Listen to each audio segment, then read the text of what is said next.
Si l'Éternel ne bâtit la maison, ceux qui la bâtissent travaillent en vain. Si l'Éternel ne garde la ville, celui qui la garde veille en vain. En vain vous levez-vous matin, vous couchez-vous tard, et mangez-vous le pain d'affliction. Il en donne autant à son bien-aimé pendant qu'il dort.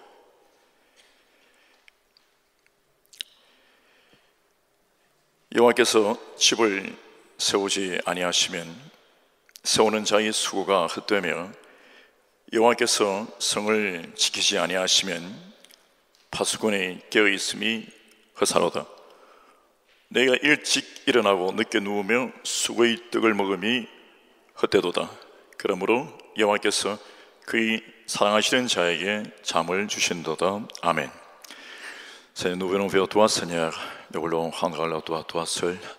Bénis-nous tous, Seigneur. Nous sommes là pour te célébrer, Seigneur. Console chacun de nous et protège. Remplis-nous, Seigneur, par l'Esprit Saint. Reçois la gloire par notre vie entière, Seigneur. Nous voulons louer, Seigneur, ton nom glorieux, Seigneur. 전능하신 하나님, 주님을 사모함으로 이곳에 달려왔습니다. 예배하는 우리에게 긍휼과 자비를 베푸시고 불쌍히 여겨 주시옵소서.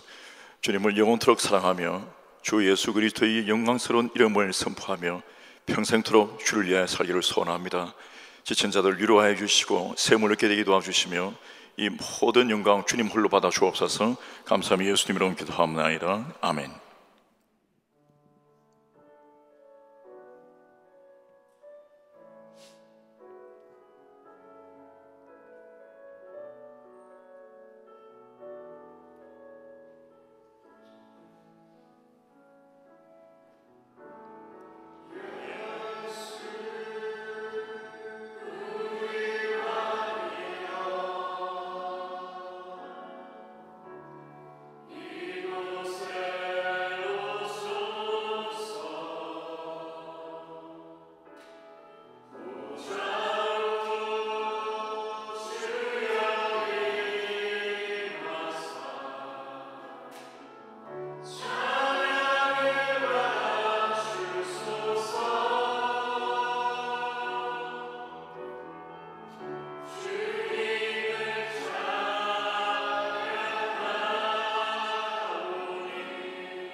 Nous prions ensemble, 함께 기도하며 주께 나아가는 시간 갖도록 하겠습니다.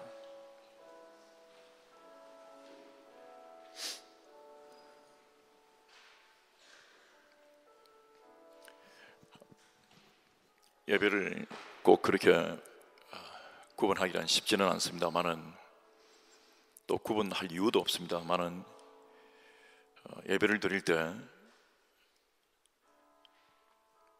수동적인 예배, 능동적인 예배, 이건 세상적 말입니다만은 우리 성경 속에서는 전심으로 주님 앞에 드린 신령과 진정한 예배, 껍데기로 그냥 형식적으로 종교적으로 혹은 기복적으로 습관 때문에 드리는 예배, 구분될 수밖에 없습니다.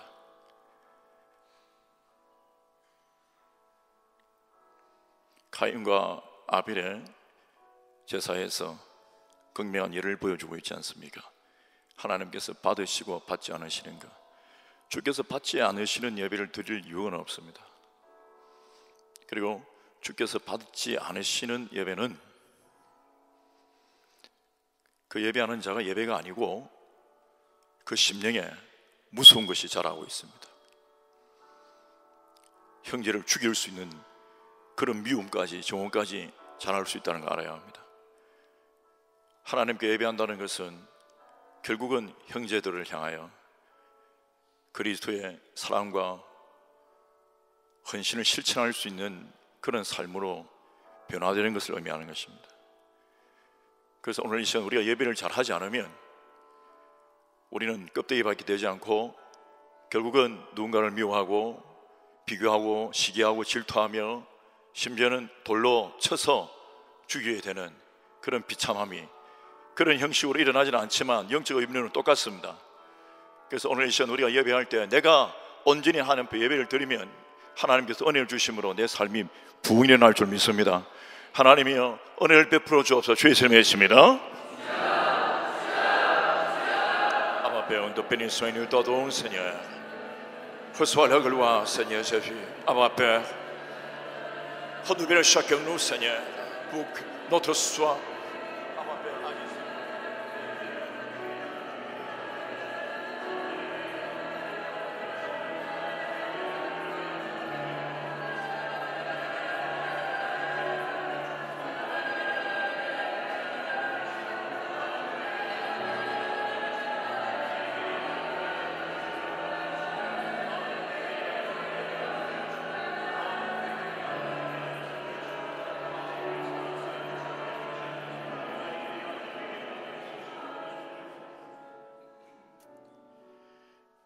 시편 127편에서는 여호와께서 집을 세우지 아니하시면 모든 게 다 헛하다, 여호와 하나님께서 성을 지키지 아니하시면 모든 게 다 헛하다, 일찍 일어나고 늦게 누워도 수고하고 애쓰고 땀 흘리고 피 흘려도 다 헛하다, 헛되다, 이렇게 이야기하고 있습니다.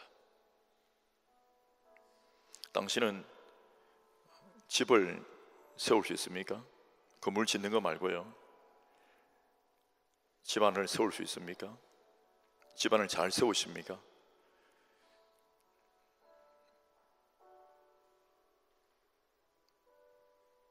저는 제 3조차도 어렵습니다.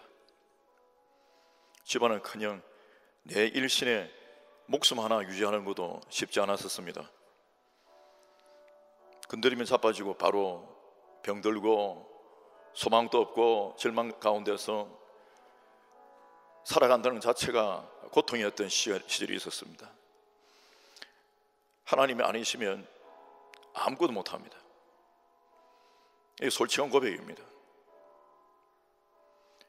다른 사람들은커녕 내 목숨 하나 내가 어떻게 할 수 없겠고 내 삶을 살 수 없는데 어떻게 내가 집을 세웁니까? 내가 낳은 자식이라고 내가 세울 수 있습니까? 내 남편이라고, 내 아내라고, 내 부모라고 내가 제대로 세울 수 있겠습니까? 하나의 인격체들이 저마다 다른 작용을 하면서 충돌하는 그 충돌은 사람의 힘으로 하기가 어렵다고 해요. 아무리 가정을 잘 건사한다 할지라도 예수 그리스도가 없다고 하면 그 천하를 얻은 가족이 무슨 소용이 있습니까? 영원한 생명을 얻지 못하고 심판 가운데 들어간다면. 그래서 오늘 우리는 어마어마한 축복, 특권을 받은 것이 하나님이 우리와 함께하고 계십니다. 그래서 정말 우리는 깨달아야 합니다. 하나님께서 은혜를 주시기를. 그리고 하나님께서 함께만 하신다면 이 고난의 여정도 반드시 이긴다는 걸 아시고 하나님께 도움을 청하십시오. 여러분, 이것이 한 번 청한다고 해서 이루어지는 것보다도 우리의 삶이, 우리의 중심이 그렇게 세우실 때에 하나님은 우리를 통해 역사하실 겁니다. 그래서 하나님, 정말 제가 내 스스로 집을 세우기보다는 하나님께 내가 기도하며 하나님의 간섭하심과 인도하심, 주의 도우심으로 집을 세우길 바랍니다. 또 하나님, 아무리 세운 것이라도 경영하지 못하고 지키지 못하면 헛산데 내 스스로는 지킬 힘이 하나도 없습니다. 내 건강도 지킬 수가 없습니다. 스포츠를 해도 건강을 못 지키겠습니다. 먹는 걸 구분한다 해도 못 지키겠습니다. 24시간을 잔다 할지라도 지킬 수가 없습니다. 무엇을 먹어도 이것 못 지키겠습니다. 육체의 건강은 이런저런 모습으로 지키지만은 영원한 생명은요, 이 세상 것 갖고 안 되거든요. 하나님, 제 영혼을 지켜주시옵소서. 주의 손에 외칩니다.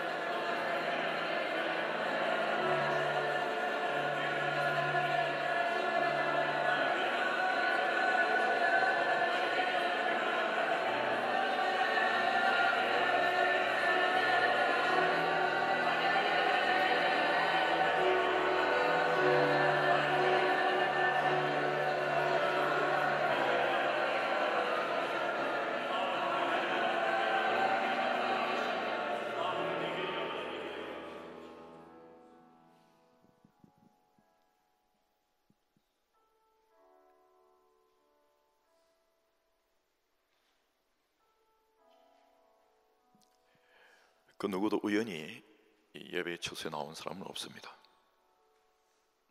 스스로의 생각은 우연이지만 하나님은 그 넓은 범주 속에서 당신이 지각이 미치지 못하는 그 영역 속에서 우리를 인도해 부르셨습니다. 그래서 오늘 여기에 이렇게 섰고요, 또 당신의 고백으로 말미암아 우리가 모르는 걸 믿는 게 아니라 성경에 기록된 바 주 예수 그리스도의 복음을 듣고 스스로의 자유의지로 고백했기 때문에 우리가 이 자리를 지킬 수 있는 것입니다. 이것은 누구의 요청이나 혹은 강요나 어떤 분위기나 감정이 아니에요. 감정 때문에 흔들린 순간도 있었겠죠. 그러나 하나님의 생명은 그런 것 때문에 결코 이 자리를 떠날 수 없습니다. 하나님의 은혜의 자리를 떠날 수 없습니다. 그래서 오늘 이 시간 우리가 한 번 더 기도하기는, 하나님, 제 인생 여정에 동행해 주시옵소서. 하나님, 끝까지 마지막 순간까지 믿음을 지키고 끝까지 이 생명의 길, 이 좁은 길을 갈 수 있도록 주님 도와주시고, 이 영원한 생명의 길을 벗어나지 않도록 어떤 감정적 물리적 배경 환경들이 덮친다 할지라도 하나님이여 저를 끝까지 지켜주시옵소서. 주의 이름을 외칩니다. Seigneur, nous demandons pour que tu nous bénisses, pour que tu nous protèges, Seigneur. Oh Abba Père, aie pitié, Seigneur. Père, aie pitié de nous, Seigneur. Nous t'aimons, Seigneur, toujours, Père. Abba Père, nous t'aimons, Seigneur. Abba Père, nous te célébrons, Seigneur Jésus, tout notre cœur, Père. Aie pitié de nous, Seigneur. Aide-nous, Seigneur. Sois loué, Seigneur. Abba Père, sois glorifié, Seigneur. Aie pitié de nous, Seigneur. Aide-nous, Seigneur. Merci Seigneur pour ta grâce immense, Père. Alléluia, Seigneur. Nous te bénissons, Seigneur. Au nom de Jésus, Seigneur. Alléluia, Seigneur. 사도신경으로 우리의 신앙을 주께 고백하겠습니다. 전하사 천지를 만드신 하나님 아버지를 내가 믿사오며 그 외아들 우리 주 예수 그리스도를 믿사오니 이는 성령으로 잉태하사 동정녀 마리아에서 나시고 본디오 빌라도의 권한을 받으사 십자가에 못 박혀 죽으시고 장사한 지 사흘 만에 죽은 자 가운데서 다시 살아나시며 하늘에 오르사 전능하신 하나님 우편에 앉아 계시다가 지리로서 산자와 죽은 자를 심판하러 오시리라. 성령을 믿사오며 거룩한 공예와 성도가 서로 교통하는 것과 죄를 사하여 주시는 것과 몸이 다시 사는 것과 영원히 사는 것을 믿사옵나이다. 아멘. 네, 우리가 하나님의 말씀을 먼저 봉독하도록 하겠습니다. 주부에 제가 잘못 전달을 했는데요, 누가복음 4장 16절부터 보십시다. 16절부터 37절까지 16절부터입니다. 누가복음 4장 16절부터 우리 37절까지 함께 교도하도록 하겠습니다. 제가 16절입니다. 여러분 17절. 예수께서 그 자라나신 곳 나사렛에 이르사 안식일에 늘 하시던 대로 회당에 들어가서 성경을 읽으려고 서심해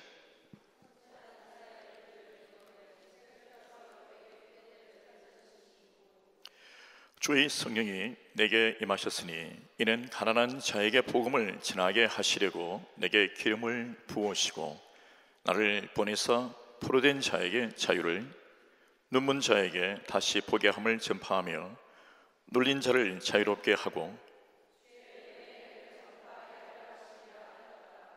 책을 덮어 그 맡은 자에게 주시고 앉으시니 회당에 있는 자들이 다 주목하여 보더라.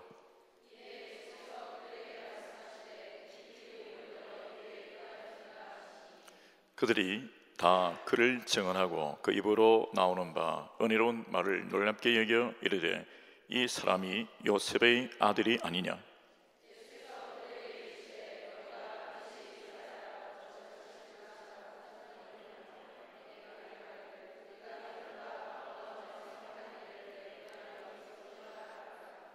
또 이르시되 내가 진실로 너에게 이르노니 선지자가 고향에서는 환영을 받는 자가 없느니라.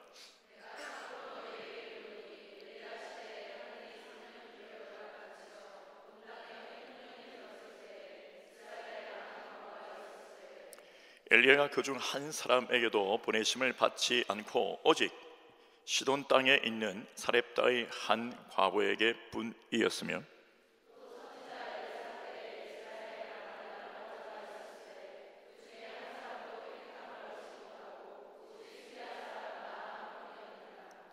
회당에 있는 자들이 이것을 듣고 다 크게 화가 나서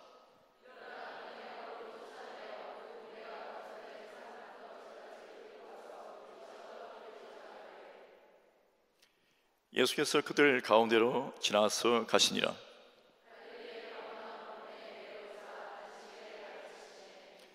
그들이 그 가르침에 놀라니 이는 그 말씀이 권위가 있음이로라.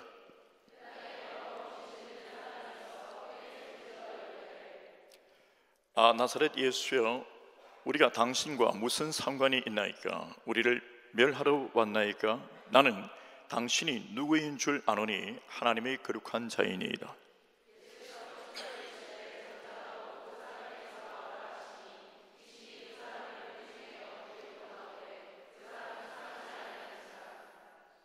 다 놀라 서로 말하여 이르되 이 어떠한 말씀인고 권위와 능력으로 들어온 귀신을 명함에 나가는도다 하더라.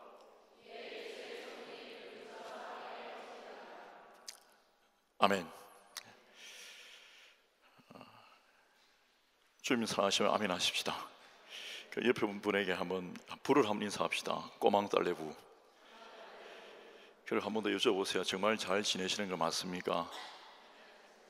힘내세요. 제가 기도해 드리겠습니다. 누가 꼬망 딸내부 이러는데 사바 그러잖아요. 사바 그러는데 사바 꽉 이러지 아니면 농 이렇게 하기는 쉽지 않아서 사실 아닌데도 불구하고 왜 사바 에투아 이러잖아요. 근데 정말 형식적인 인사가 아니라 진짜 한 분 한 분이 주 안에서 온전한 승리 걸음을 걸어갈 수 있기를 축원합니다. 제목을 같이 한번 읽겠습니다. 시작.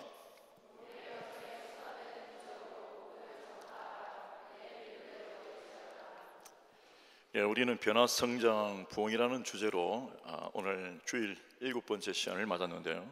동일한 이 원리를, 영적 원리를 함께 나누겠습니다. 여러분, 원리라는 것은 그렇게 되어지는 것이죠. 세상에 자연 법칙이 있고 여러 가지 주요한 원리들이 생성되어 있고 존재합니다.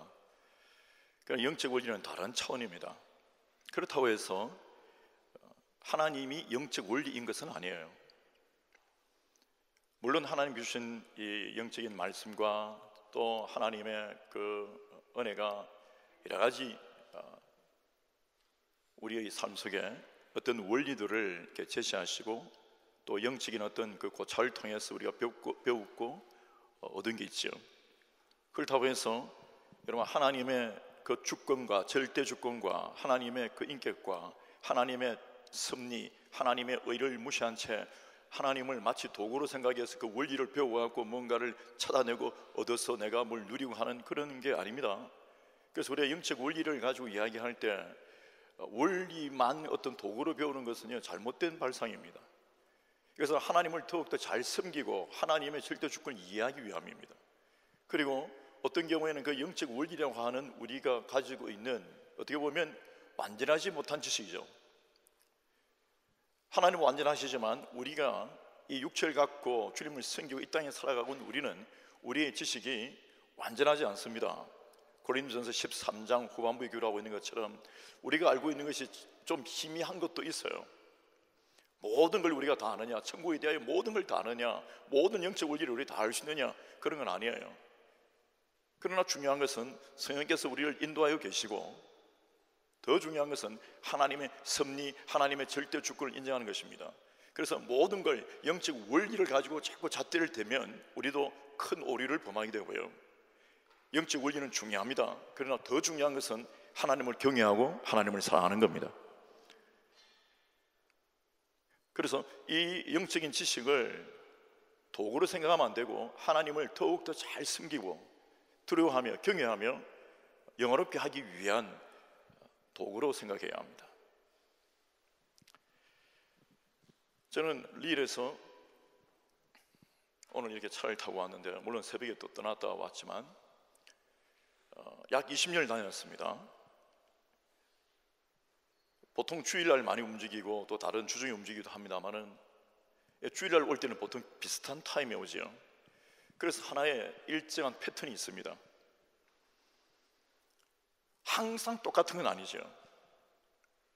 그 길의 상황이 어떻는가 하면 때로는 비가 옵니다. 때로는 눈이 옵니다. 때로는 바람이 붑니다. 때로는 도로를 막아버립니다. 때로는 데모 때문에 그렇겠죠. 때로는 사고가 납니다. 때로는 제가 몸이 안 좋아요. 저는 몇 가지만 말씀드렸을 뿐입니다. 그 외에 존재할 수 있는 수많은 내용들이 때로는 10km 지점에서, 때로는 100km 지점에서, 때로는 200km 지점에서, 오늘 같은 경우에는 북벌에서 또 길을 막았어요. 그러나 이제 열심히 달려서 이렇게 피해서 왔습니다. 이제 다 왔구나 하고 왔는데 꽁고도에서 파리 모터쇼가 벌어지면서, 그런 줄 제가 알았겠습니까? 갑자기 보는 순간 사람들이 많은 걸 보고 불길해요. 그것을 피해 와야 되는데 120년 기념 무슨 이렇게 하는 것 같아요. 우리는 20주년인데 어쨌든 여러분, 이런 것들이 예상치 못한 이런 문제들이 일어납니다. 내가 모든 걸 다 아는 것도 아니고 내가 가는 길이 오늘 이랬다고 해서 내일 그런 것도 아니라 항상 길은 변화무쌍하죠. 인생 길도 마찬가지입니다. 당신이 그동안 탄탄대로를 달려왔다고 해서 늘 인생이 탄탄대로인 것 아니에요. 항상 편안한 길을 갔다 와서 편안한 것도 아니에요. 우리는 어려운 길을 가든 쉬운 길을 가든 그것이 우리의 길을 막지 못합니다. 오직 예수 그리스도 안에서 주님의 뜻 가운데 걸어가는 게 중요한 것입니다. 근데 이 길은 굉장히 좁고 험하고 어렵습니다. 주님도 그 길의 어려움을 실제 말씀하고 계시고요, 주님이 사역을 하시면서부터 순식간 어려움이라는 것, 그 영적인 원리죠. 그 반대 세력들이 일어납니다. 주님이 선한 가르침을 주셨고 사람들은 이 가르침에 놀라기도 했습니다. 그러나 가르치는 차원이 아니라 주님이 그분이시다, 메시아시다라는 것을 말씀하시는 동시에 사람들은 주님을 죽이려고 합니다. 밀치고 죽이고 업무하고, 낮은 차원에서는 다 오케이 해요. 그러나 본질적 차원에 딱 들어가면 충돌하기 시작하는 것이죠. 그래서 여러분, 우리가 영적 생활에 정말 경계하고 조심해야 될 것은 예배 나오는 것 정도까지, 또 주님 앞에 뭔가 좀 이렇게 소망을 빌고 소원을 빌며 하는 데까지는 다들 넘어갑니다. 그러나 정말 극명하고 아주 중요한 순종의 문제라든지 희생과 헌신의 문제라든지 고난을 참고 이기고 간다든지 우리가 가는 길, 그 좁은 길을 통과하며 자기 자신을 부인하고 예수께서 허락하여 주신 제 십자가를 지고 주님의 길을 쫓아간다는 것, 이런 문제가 발생할 때는 사람들이 여러 모습을 보이는 것이죠. 자기 가고 싶은 대로 갈 때는 괜찮았는데 주께서 가라는 길을 갈 때는 충돌하기 시작합니다.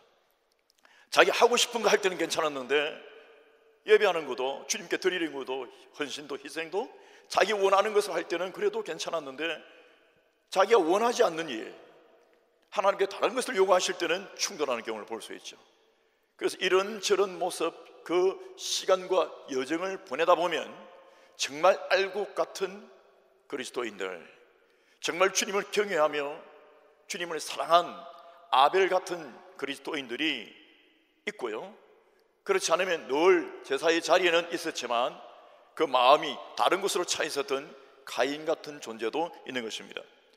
저는 여러분들이 쭉정이 아닌 알갱이가 되시길 축원합니다. 모든 분들이 다 예수를 믿고 구원받고 이 진리의 길, 생명의 길을 끝까지 걸어갈 수 있기를 간절히 바랍니다.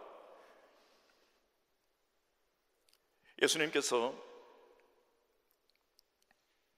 주의 복음을 전파하시고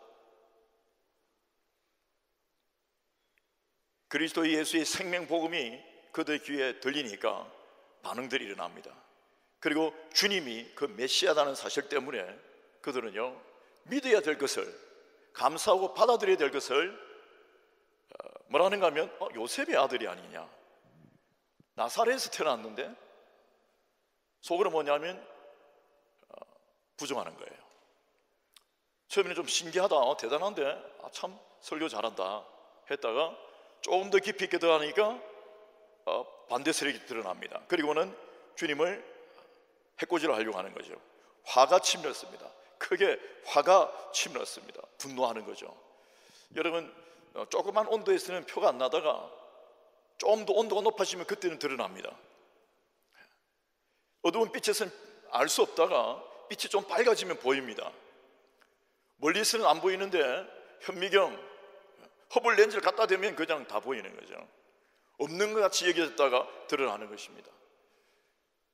그래서 여러분, 우리가 감출 수 있는 것도 한계가 있고요, 감추지 못하는 것들이 있어요. 반드시 이 중심만큼은 하나님이 다 보고 계십니다. 옆에 인사합시다. 당신은 잘 지내고 계신 건 맞습니까?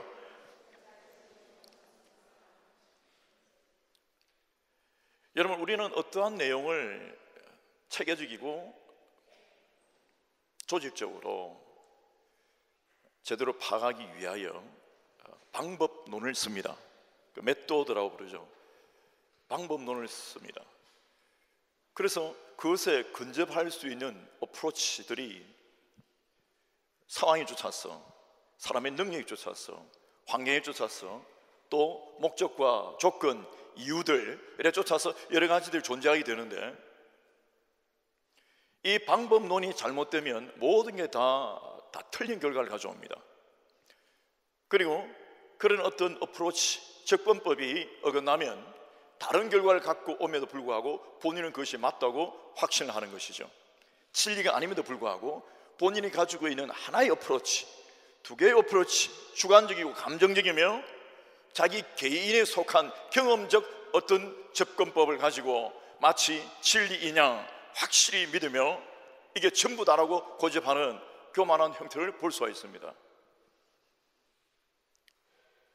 여러분, 성경에서 우리는 많은 사건들을 접하는데 그 사람들이, 주장들이 다 틀린 것은 아니에요. 그들이 어떤 것을 주장할 때 그들이 말이 성경에 반할 뿐이지 그들이 말이 옳아요. 왜? 그들의 어프로치 속에서는, 그들의 메소드, 방법론 속에서는 자기가 옳아요. 자기 경험 속에서는 옳죠. 그 시대상에서 자기의 문화적 관습 속에서는 당신이 옳은 거예요. 오늘날도 우리는 복음을 지나다 보면 수많은 사람들이 자기만의 성경에 대한 어프로치를 갖고 있습니다. 성경에 한 번도 근접해 본 적이 없으면서, 성경도 제대로 읽어본 적이 없으면서 주장을 한다고요. 내 생각에는, 하나님은, 예수는 다 똑같은 거 아니야. 종교가 다 똑같은 거지. 여러 길이 있고 있는데 말이야, 꼭 기독교는 독선적이고 독단적으로 그렇게만 해야 되냐? 나는 이렇다. 학교에서는 그렇게 하면 돼요. 박수 짝짝짝 받습니다. 종교적 토론에서는 그렇게 하세요. 뭐 틀린 거 없습니다. 아주 현명하고 논리적이고 아주 언변이 대단하십니다. 근데 여러분, 이 어프로치가 사회적이다, 인간적이다. 그러니까 예수님을 보고 비난하는 거죠. 왜? 그들의 접근법은 뭐냐? 생명의 말씀을 들어놓고 와 감동해놓고 결국은 바로 하락시킵니다. 그 말씀을 급락시키는 거죠. 실추시킨단 말이죠. 그러면서 하는 말이, 저거 나사렛 사람 아닌가? 사회적 접근을 하는 거죠. 소셜 어프로치를 하는 거예요. 경제적 어프로치를 하는 거죠. 그래서 여러분, 경제학자들이 성경 보면요 카페예요. 사회학자들이 보면요 아니에요. 이건 맞는 영역, 공통된 영역 있죠. 윤리적인 학자들, 윤리학자들 이리 보면 이거 틀린 거예요. 자, 이 시간 관계상 다 언급을 못하겠습니다만은 창세기 22장에서는 아브라함이 독자 이삭을 번제로 바칩니다. 사람 아들을, 자기 아들을 바친단 말이에요. 그러니까 이것을 보며 역사 이래에 수많은 철학자들이 기독교를 비난합니다. 왜? 윤리학적으로 보면 어떻게 자기 자식을 바치냐 이런다고요. 있을 수 없는 일이에요. 그들은 그런 방법으로만 윤리적 접근으로 본 거죠. 사회적 접근으로 보는 거죠. 어떤 사람들은 경제적 접근으로 보니까 11조를 드리며 보복합을 깨며 이런 게 이해가 되지 않는 거죠. 건물을 내려다 던져버리고 그도 또 던져버리고 예수를 쫓아가는 것을 이해가 안 되죠. 근데 여러분, 이 땅에 이 시대를 살아가면서 수많은 사람들이 문화를 쫓아서 또 자기 필요와 이유, 자기 인격, 그걸 쫓아서요 이런 어프로치들이 난무합니다. 너무너무 다양한 어프로치들이 있다고요. 아프로치가 있단 말입니다. 접근은 해요. 다 멀리하진 않아요. 그러나 다른 모습이 있고 접근을 하는 거죠. 다르게 뒤집어 쓰고 접근을 하면서 교회에 앉아있단 말이에요. 예배 시간에 나는 돈, 나는 이거 필요하고, 나는 사회적으로, 나는 종교적으로, 철학적으로, 나는 문화적으로, 나는 종교적으로 몰렉에게 바쳤던 그 아들처럼 보니까 아브라함 이해되네. 그러네. 그러니까 그 고상하고 그 숭배한 신앙의 고백을 다른 종교 따위에서 있는 같은 나타나는 현상 때문에 같이 섞어버리는 거죠. 그게 함정이에요. 그래서 여러분, 이 메소드가, 이 방법론이 잘못되면 우리는 큰 오리를 범합니다.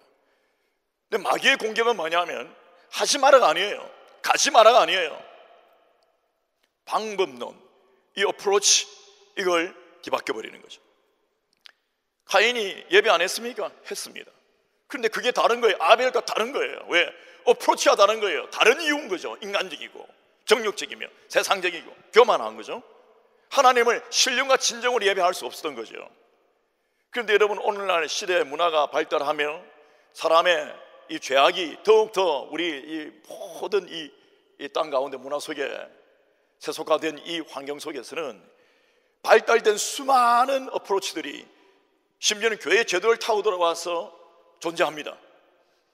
이게 무서운 거죠.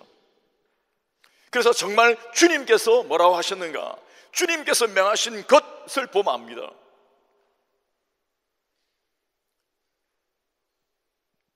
그래서 고난과 희생과 순종과 그 믿음은 그 영광스러운 부흥을 위하여 함께 걸어갑니다. 인간적으로 접근하고 사회적으로 접근하고 경제적으로 접근하고 다른 이유로 접근한 접근들은요 오래 못 갑니다. 다 깨집니다.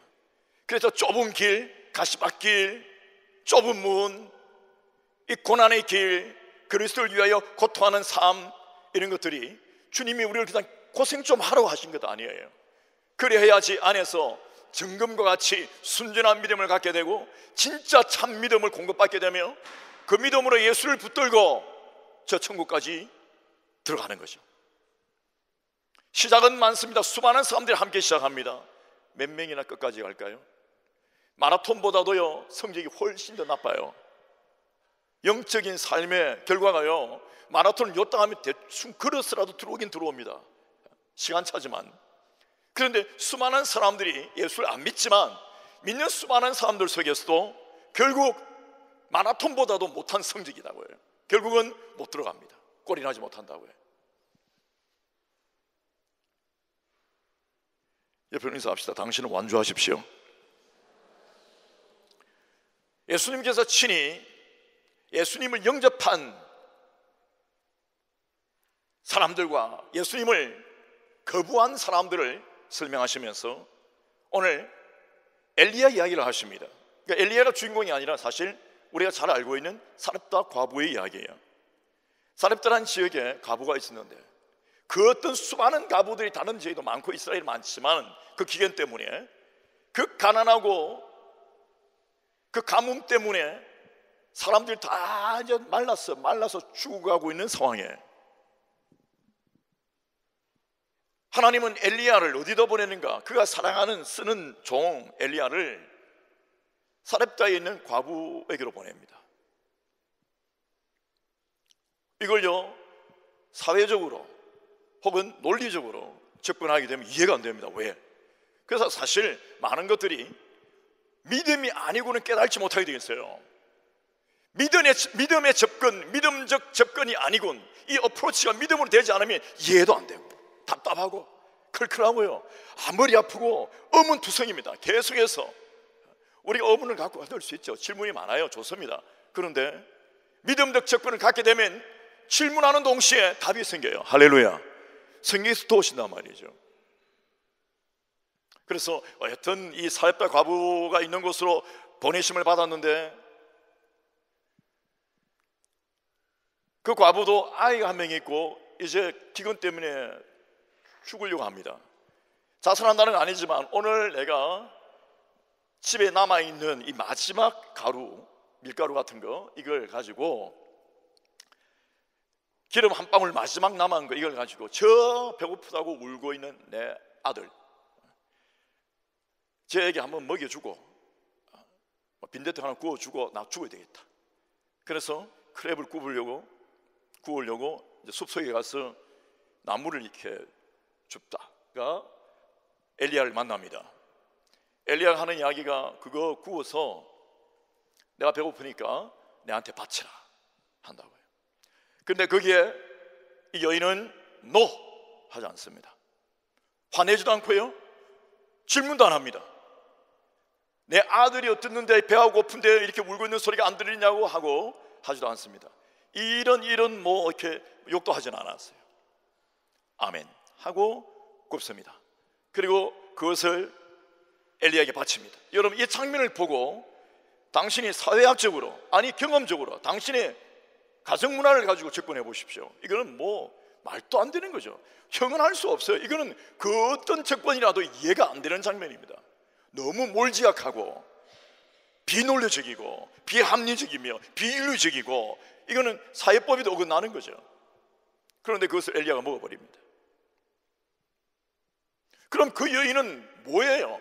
믿음이 있었기 때문에, 믿기 때문에 하나님의 권위를 인정하고 하나님이 보내신 자라고 인정했기 때문에 그 조그만 한 개를 하나님을 생각하여 하나님께 바친 거예요. 이걸 갖고 믿음이 없는 사람은 분노합니다. 이럴 수가. 그 자기의 개인의 환경에 접근시키는 거죠. 그러면 내 딸도 우리 어머니도 이렇게 하겠구나, 우리 할머니도 이렇게 하겠구나. 잘못된 어떤 접근들이 일어나기 시작합니다. 그런데 그날 그 집에 기적이 일어나는 거죠. 죽음에서 돌아오는 게 부흥입니다. 생명으로 말이에요.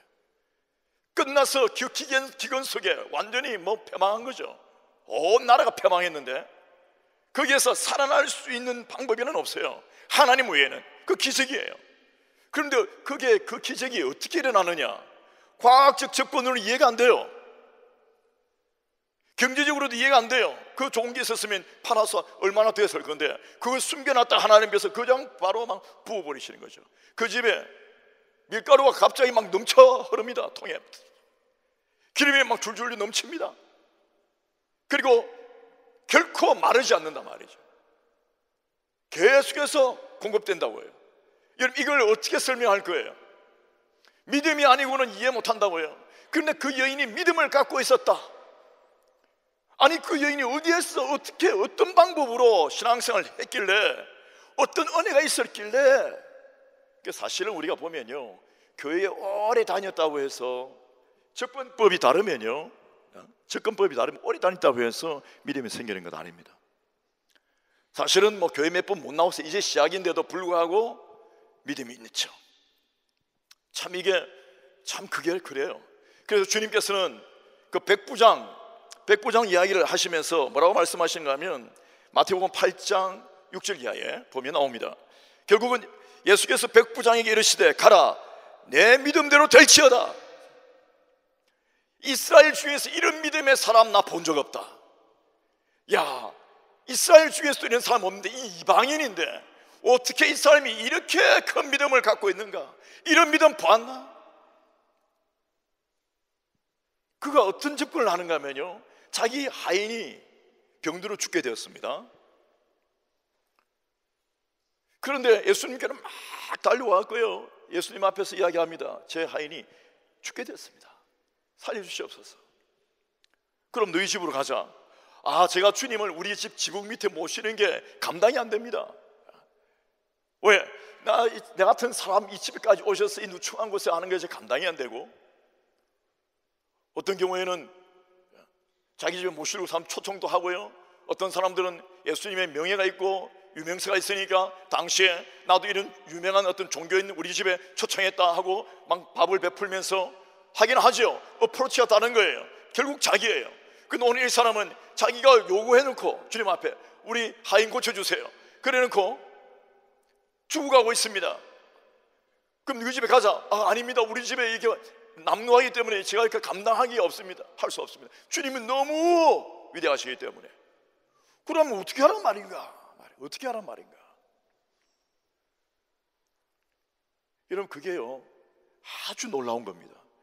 이제 우리 그 믿음의 진보를 보는데, 이 백부장이 뭐라고 하는가 하면 제 수중에도 100명의, 백부장이니까 100명의 어마어마한 군사들이 있습니다. 제가 이래라면 이래가고 저래라면 저래라면 나의 권위 때문에. 주님은 하나님이십니다. 그러니까 말씀 하나만 하시면 바로 나올 줄 믿습니다. 저는 여러분들 아멘 할 줄 믿었습니다. 예? 말씀만 하시면 바로 나올 줄 믿습니다. 여러분, 이런 믿음이 오늘 우리 교회에 여기 있기를 바랍니다. 근데 우리 아멘도 늦어요. 근데 그는 한 번도 성경을 읽어본 적도 없어요. 다만 예수를 믿어요. 그가 메시아시며 구세주이시고 하나님의 예수를 믿는단 말이죠. 그분이 전능하신 하나님을 믿고 그렇게 달려와서 우리 집이 초라한데 우리 집 지붕 밑에서 주님을 모시기, 아니 그렇게 안 하셔도 되고. 그런데 어떤 일이 일어난 줄 압니까? 그 말씀이 끝나자마자 오늘 백부장과 예수님이 대화 있었던 이 장소와 자기 종이 있었던 장소는 너무 멀어요, 그 집과. 그런데 시간도요 안 맞아요. 그런데 종이 나와서 뛰어와서 있단 말이에요. 시공간을 초월한 놀라운 일을 볼 수가 있는 거죠. 하나님 전능하십니다. 우리가 시간 없어 끝났어, 안 돼, 너무 이게 안 되는 거야, 이런 말 못하는 이유는 그분은 전능하신 하나님이십니다. 당신이 함부로 할 게 아니에요. 그러니까 이 백부장도 보면 믿음으로 접근하는 거예요. 그래서 여러분, 우리가 자꾸 과학이며 합리적이며 논리적이고 철학적이고 문화적이고 이런 것들이 있는데 하나님께 나아갈 때는 반드시 믿음입니다. 아멘이세요? 아무리 당신 학식이 대단하더라도요 안 된다고 해요. 심지어는 우리가 사람 관계를 세울 때 학위로 세우는 거 아니에요. 집을 세울 때도요 학위 아닙니다. 힘도 아니고요, 돈도 아니에요. 돈 아무리 줘도 집이 안 세워지고요, 그거 되는 게 아니에요. 믿음의 접근 방법이 없는 거죠. 하나님께서 집을 세우십니다. 자, 그럼 오늘 우리는 보십시다. 사람이 바라보는 어떤 이 관점, 사람이 접근하는 이 접근법, 이게 얼마나 중요한지 모릅니다. 이 어프로치가 제대로 될 때에 영적인 방법론이 생기는 거죠.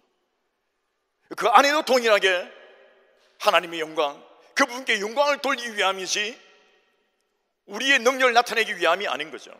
근데 성경을 보다 보면 어떤 사람들은 돈으로 예수 이름을 어떻게 하기도 하고, 어떤 자리를 어떤 유명세를 살려고 하기도 하고요. 아나니아 사피라 같은 어떤 부부는 돈 때문에 정말 죽임을 당하기도 하고, 다 자기를 드러내기를 원하는 거죠. 신앙은 자기를 드러내는 게 아니라 하나님을 드러내는 겁니다. 하나님을 높여드리는 거예요. 이런 어떤 방법론이 잘못되니까 망하는 겁니다. 예수님의 말씀에는 권위가 있습니다. 그분의 살아계신 하나님의 이 말씀의 능력이 실제 기적과 생명의 영향력 가운데 사람들을 정말 자유케 하는 거죠. 죽은 자가 살아나는 것입니다. 주의 성령이 내게 임하셨으니 이는 가난한 자에게 복음을 전하게 하시려고 내게 기름을 부으시고 나를 보내서 포로된 자에게 자유를, 눈먼 자에게 보게 함을 전파하며 눌린 자를 자유케 하나니. 여러분, 오늘도 우리는 주 예수 그리스도의 사역 속에서 영적으로 이런 것을 담당하는 사람들입니다. 다른 사람들 경제적인 어떤 고난에서 해결해 주는 것도 우리의 목표가 아니고요, 질병에서 치유해 주는 것도 우리의 목표가 아니에요. 기적이라고 해서 다른 사람들 세상에서 할 수 없는, 다른 그 어떤 조건으로도 이룰 수 없는 것들을 주 예수 그리스도의 능력으로 행하면서 우리의 목표는 뭐냐면 이런 어떤 방법론들이죠. 치유, 자유케함, 어떤 위로, 이런 걸 통해서 결국은 하나님을 높여드리기 위함입니다. 아멘이십니까? 나를 높여드리기 위함도 아니고 내 능력의 자랑이 되게 하기 위함이 아니고 그 사람 인간적으로 그 사람을 정말 육체적으로 편안하게 해주고자 하는 것이 아니에요. 물론 사랑은 그 모든 걸 다 포함하고 있습니다만 한쪽에 치우친 게 그게 아니라 하나님께 영광을 돌리기 위함입니다. 그래서 여러분, 어떤 어프로치들이 충돌할 때 그때 여러분 영적인 방법을 택하지 않으면 또 다른 오류에 빠지게 되는 것이죠. 그래서 여러분, 성경에 우리 많은 사변들, 사건들을 통해서 그럼 이럴 경우에는 우리가 어떻게 할꼬? 그게 영적인 원리입니다. 그것보다 뛰어난 더 높은 수준의 것은 뭐냐 하면 하나님의 섭리, 하나님의 섭리를 묻는 거예요. 하나님의 뜻을 묻는 것입니다. 우리가 몇 가지 배워서 이럴 때 무조건 적용하고 있는 게 아니라 늘 기도하며 하나님을 경외하며 하나님께 묻는 거죠. 어제는 이렇게 했지만 원리 속에 오늘은 하나님께서 찾으시는 영광이 있기 때문에 하나님을 통하지 않고 주님의 의를 통하지 아니하고 내가 알았기 때문에 원리로 그냥 해버리는 게 아니라고요. 배워서 내가 그냥 평생 그냥 써버리는 어떤 도구, 지식, 철학, 원리가 아니라 그것은 원리예요. 그럼에도 불구하고 늘 하나님을 의뢰하며 하나님께 묻는 거예요. 저는 여러분들이 하나님께 구하는 겸손의 은혜가 있기를 축원합니다. 예수님은 귀신도 쫓으셨습니다. 영적으로 눌린 자들이죠. 근데 우리는 요즘도 간혹 뉴스를 통해서 보는데 귀신 쫓는다 이러면요 사람들이 뭐 이상하다 이런다고요. 물론 이상하게 쫓는 사람들이 있어요. 그것 때문에 이미지가 나빠졌어요. 여러분, 귀신에 들린 사람 자유케 하는 것 놀라운 일 아닙니까? 아멘이십니까? 아니, 불편해서 이제 기도하기도 힘들어요. 자꾸 뭐라 사람들이 그런단 말이에요. 귀신 쫓는다면 뭐 이상, 못 쫓는 게 문제지. 안 그래요? 여러분, 그리스도인이 귀신을 못 쫓는 게 문제예요, 쫓는 게 문제예요? 이해하세요? 여러분, 기도했는데 귀신이 안 나오고 귀신 못 쫓았으면 좋겠습니까? 그런데 귀신 쫓는다면요, 이상하다 이런다. 뭐가 이상해요? 왜? 뉴스에 나온 것 때문에 당신이 사회적 접근 속에 얻은 지식이 그런 어떤 것을 유발시키는 거죠. 왜? 귀신을 쫓으면 사람들 어떻게 합니까? 여러분, 다른 종교에서도 귀신 쫓습니다. 같은 영역은 아닙니다만은 왜? 또 다른 귀신 지배하기 위하여 다른 영역 속에서 그렇게 하기 위하여 그런 행동들을 하거든요. 그래서 어떤 사람들은 잘못 접근하고 잘못 배우고 또 잘못 알았어요. 어떤 경우는 완전히 그게 틀리기 때문에 때려야 된대요.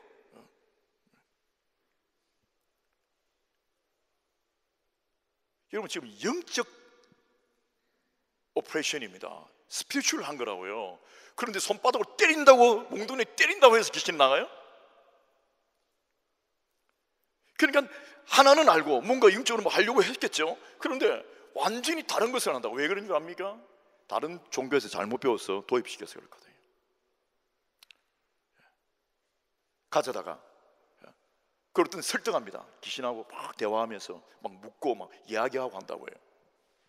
주님이 권위로 그냥 사람들에게 주의 복음을 전하기 위해서 그렇게 하신 것을 가지고 어떤 사람들은 잘못 접근하는 거죠. 메소드가 잘못된 거예요. 그래서 귀신을 쫓는다 하면서 수많은 사람들이 있는 데서 그 사람이 가지고 있는 어떤 이야기들을 내어놓는데 그 이야기들이 집안 사람들이 들으니까, 친구들이 들으니까, 지인들이 들으니까 맞거든요. 그러면 이 사람을 완전히 나쁜 악당시켜버리고 아주 추한 사람 다 만들어버려요. 그리고 그게 맞는 줄 알고, 어떤 부분에 한 개, 두 개, 세 개 맞다고 해서 그 사람 한 10가지 이야기가 다 맞는 거 아니잖아요. 이해합니까? 귀신은 그렇게 우리를 속이는 거예요. 한 3가지 일반적으로 다 아는 사실을 이야기했기 때문에 나머지 7개, 10개도 다 맞다고 생각하는 거. 봐라, 맞잖아. 그래서 귀신한테 속는 바보가 되는 거죠. 여러분, 귀신은 거짓말하는 자입니다. 그하고 무슨 대화를 합니까? 그리고 왜 때려요? 귀신을, 사람을 왜 때려요? 귀신을 때리지? 영이 못 때리는 사람을 때린다고요? 그래 죽는 거죠. 주님은 권위가 있단 말이에요. 주 예수 그리스도 이름으로 명하는 것은 귀신을 쫓아내는 것이, 주님이 우리 보고 가서 때리라 합니까? 가서 안찰이라고 때리라 합니까? 귀신 쫓을 때 몽둥이 들고 가라 했습니까? 근데 사람들은 잘못 배우는 거죠. 여러분, 영은 영이에요. 아멘이십니까? 핵폭탄을 터뜨려도 귀신은 안 나간다고요. 사람만 폭파될 뿐이지. 오직 예수 그리스도 이름의 권위가 있는 줄 믿으시길 바랍니다. 핵폭탄보다 강한 게 예수 이름의 권위예요. 그 권능에 의지하여, 우리는 힘없어요. 그 권능에 의지하여 명하는 거예요. 그러면서 그 눌려서 삶이 엉망이 되고 죄에 있는 그 사람을 자유케 하는 것이죠.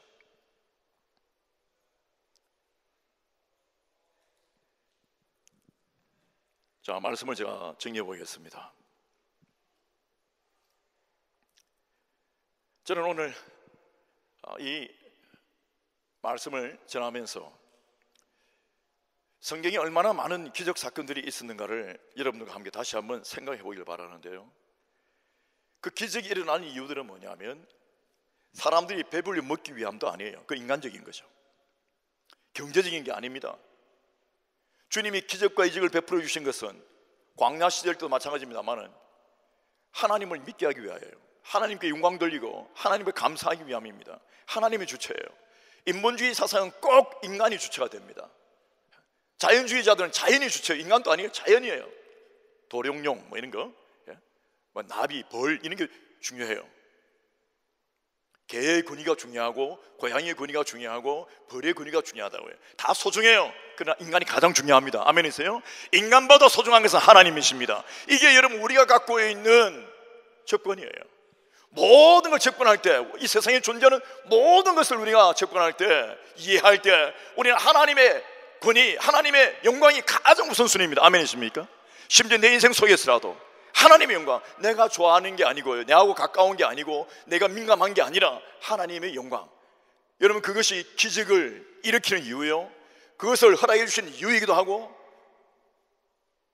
죽어가고 있는 영혼들에게 복음 전파할 수 있는 가장 중요한 방법론 중에 한 개가 바로 당신의 삶입니다.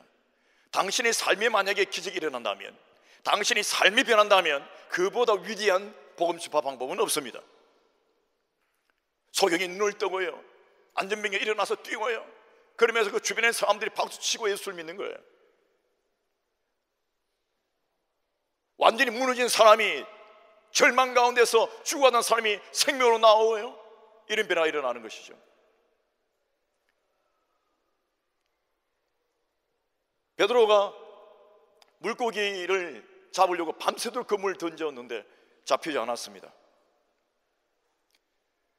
예수님께서 나타나셔서 배 오른편에 그물을 내리라 하니까 밤새도록 던졌던 그 공간에 아무것도 잡히지 않았던 경험적 접근, 기술적 접근, 본인이 가지고 있는 통계적이었던 접근 속에서 이제 제로 아무것도 안 잡히는 거예요.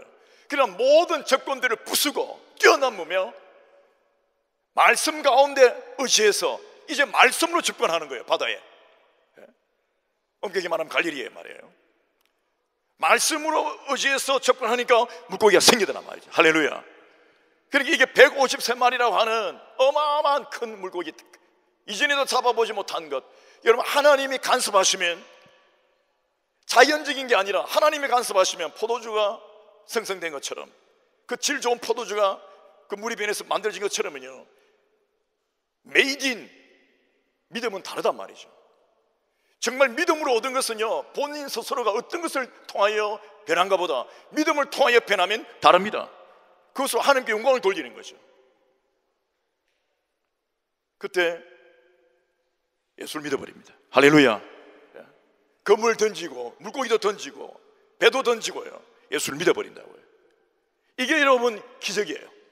아, 물고기 많았다, 잘 먹었다, 회 떠먹었다, 매운탕 끓여 먹기, 이게 아니에요. 시장에 파니까 얼마 되고, 여러분 이런 것들은 전부 다 문화죠. 경제적 접근이에요. 그렇게 이해하려고 성경을 보는 게 아니에요. 하나님께 집중하기 위함이죠. 부흥도 기적도 승리도 하나님께 집중하기 위함입니다. 사람들이 많이 있었습니다. 광야입니다. 들판이죠. 디바리아. 배가 고픕니다. 남자만 5천 명이었어요. 어른들만. 여자 아이들 다 합치면 2만 명이 훨씬 넘는 사람들이 있는데, 그때 광야에서 주님이 역사하신다고요. 그때 주님은 빌립이라는 제자를 불러서 이야기합니다. 자, 어떻게 하겠냐? 못합니다. 이러려면요, 정말 어마어마한 돈이 들고요, 여기 아무것도 없는데요. 여러분, 오늘 우리 주변에, 교회 주변에서요, 오늘날 이런 일을 하려도 못합니다. 모노프리 가서 빵 몇 인분 살 수 있어요. 모노프리 먹는 거 다 가져와도 몇 인분, 프록시까지. 이해하세요? 주변에 집 다 뒤져도요 2만 명 못 먹인다고요. 그리고 누가 내놓습니까? 갑자기? 그 돈은 어디 있습니까? 그러니까 돈도 없어요. 아니, 가게도 없다고요. 그리고 사람들을 먹일 수 없어요. 그만큼 구할 수도 없단 말이에요. 그러나 경제적 접근은 안 되죠. 다른 어떤 방법론으로도 전혀 행할 수 없는 일이에요. 그러니까 빌립이 말한 것은 맞아요. 빌립이 틀린 거 없죠. 굉장히 과학적이고 수학적이며 논리적이고 합리적이고 이성적이죠. 그런데 안 드러난 사람은 접근을 다르게 하는 거죠. 믿음으로. 당신의 인생의 한계에서 봉착됐을 때 다른 가지 접근들에 익숙해서 못하겠다는 것은 기적을 못 보는 사람들의 고유 특징이에요. 그럼에도 불구하고 내가 믿음의 접근을 가지고 뛰어넘는 거예요. 모든 어프로치들을 뛰어넘어서 하나님을 믿는 그 영광을 위하여, 하나님께 영광을 돌리기 위하여 뛰어드는 것입니다. 그러니까 12광주리가 넘는 것이 그쳤다고요. 제목에 있는 마지막에 이거는 무한대입니다. 무한대. 실제 우리의 삶을 살다 보면 그 당시에는 잘 모르다가 지나온 시간, 은혜 가운데 지나온 시간들 쳐다보면요, 이것은 기적 중에 기적이에요. 이건 무한대였어요. 하나님께서 당신에게 무한한 은혜를 주시면 아멘 합시다. 여러분, 몇 가지 우리가 경제적으로 카운트해서 수학적으로 얻었다, 더 좋아졌다, 상황이 향상되었다가 아니에요. 하나님의 은혜가 너무 커서, 아니 그럼 당신이 돈을 얼마나 가졌냐, 사회적 지위가 얼마나 높아졌냐, 지금 살만하냐, 왜 지금도 경제적으로 사회적으로 접근하냐, 이거예요. 영적으로 믿음으로 보면 영원히 죽어야 될 우리가 살았잖아요. 아멘 하십니까? 그런데도 또 결국은, 그리고 뭐 내가 아직 고통하고 빛이 많고 아직 몸이 아프고 그런단 말이에요. 여러분, 그 위대한 영적인 접근, 믿음으로 사는 그 접근을 가지고 있으면 나머지들이 통제됩니다. 다스려진다고요. 저는 여러분에게 승리 은혜가 있기를 축원합니다. 기도하겠습니다.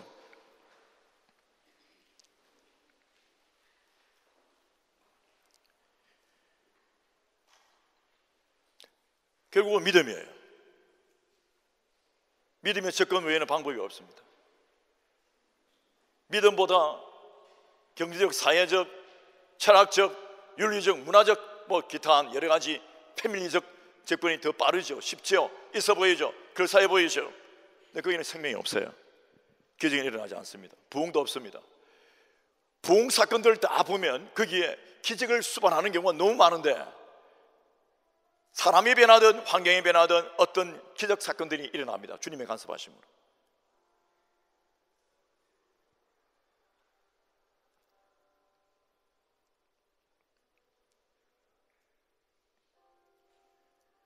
하나님을 영화롭게 하기 위함이에요. 믿음이 없으면 주님을 기쁘시게 할 수 없습니다.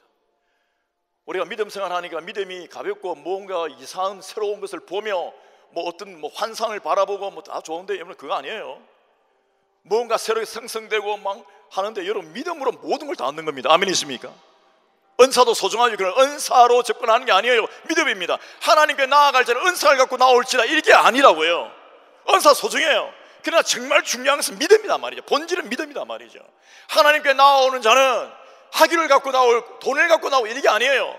믿음입니다. 아멘이십니까? 믿음이라고. 아브라함도 믿음으로 나아갔단 말이에요.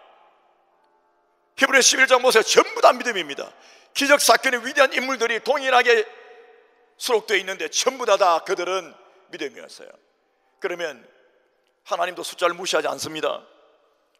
12바구니 넘도록 거뒀고요, 153마리 큰 물고기 있었고요, 무한대로 차고 넘쳤고요. 왜 그런 숫자를 기억할까요? 우리 믿음이라는 게 컨셉, 이론 그냥 끝나는 게 아니고 진짜 내 손에, 내 입에 들어간다고요. 내 심장에 뛰고요, 내 피부에 와닿게 실제 하는 것으로 주신단 말입니다. 그냥 관념으로 생각하라, 관념적 접근이 아니라니까요. 실제다고요. 우리 하나님을 기도하겠습니다.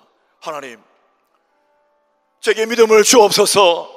제게 믿음을 주옵소서. 주의 이름을 외칩니다. 드디입산 베닉송서냐 누다도 누슈신 것다 파스서냐 에피디르노서냐 에르노서냐.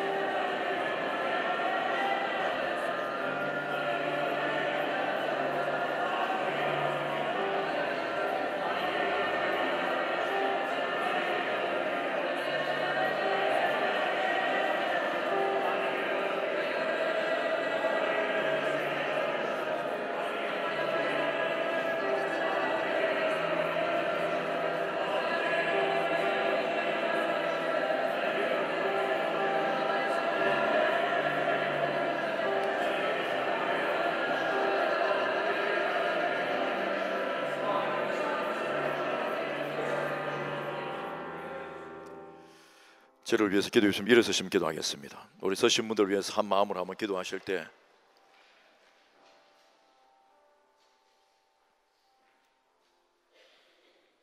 길트스와 펫 설롱 다프와 네 믿음대로 될지어다. 이것을 가지고 사람들은 경제적 접근을 자꾸 하려고 하고요, 소셜한 접근을 하려고 한다고요. 이것은 그거 하라고 주신 게 아니에요. 내 욕망을 채우기 위함이 아니에요. 정말 나의 여인은 믿음을 말미암아 살기 때문에 이 믿음으로 하나님께 영광을 돌린단 말이에요. 되어지는 걸 보고 수많은 사람들에게 주의 복음을 전하고, 당신이 믿음으로 살아갈 때만 놀라운 일들이 막 일어납니다. 오늘 우리 인생의 모든 영역이 다하여 오늘 이 말씀을 우리가 듣겠습니다. 네 믿음대로 될지어다. 내 믿음대로 될지어다. 주의 이름을 외칩니다.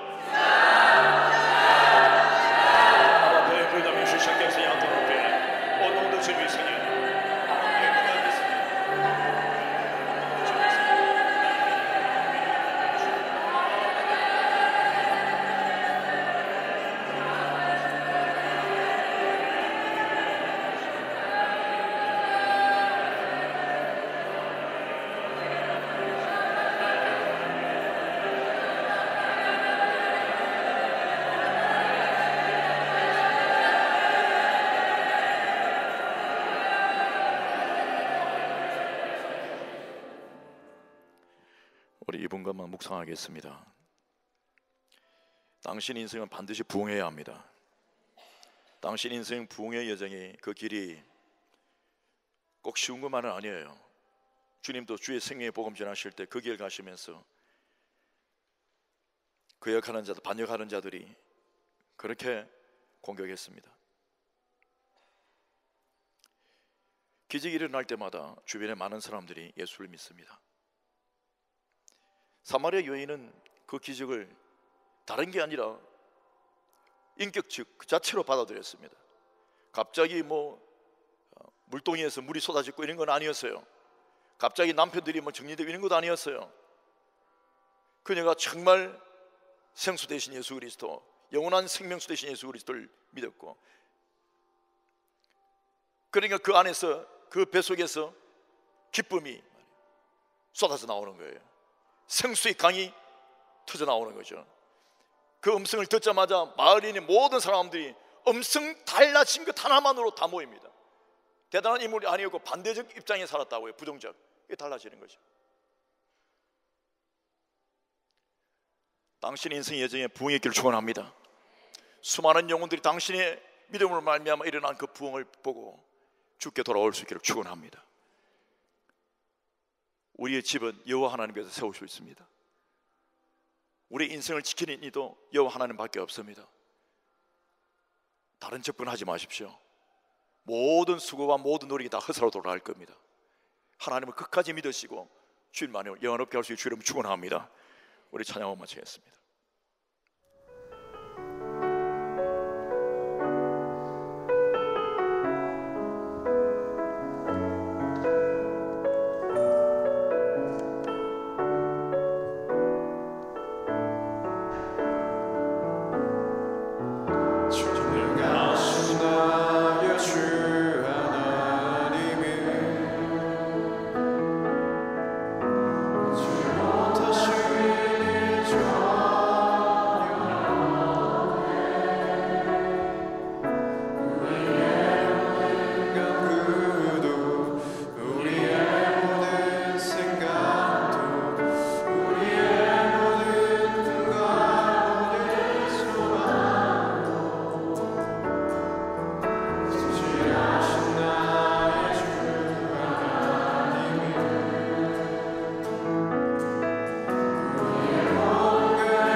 우리 주님은 사마리아 우물가에 있던 그 여인을 혼자 만나셨습니다. 다른 남자들이 듣는 데서 그런 민감한 아픔이 있는 문제를 이야기하지 않게 하기 위해서 독대하신 거죠. 그게 주님의 메소드입니다. 그리고 다른 제자들 다 보내고 한 구석에 불러서 소경을 불러다가 침을 발라서 이렇게 하신다고요. 그것도 그를 편안하게 하고, 그때 그 시대상에 그에게 그 문화에 맞게끔 주님이 메소드를, 그런 어프로치, 그런 접근을 하십니다. 왜? 그 인격과 그 영혼을 철저히 지키고 보호하고자 하는 마음입니다. 이게 우리 주님의 사랑입니다. 우리가 이 사랑을 가지고 우리 많은 영혼들, 특히 우리 가까운 사람들에게서부터 그런 접근이 일어나기를, 저와 여러분이 그런 사람이 되기를 축원합니다.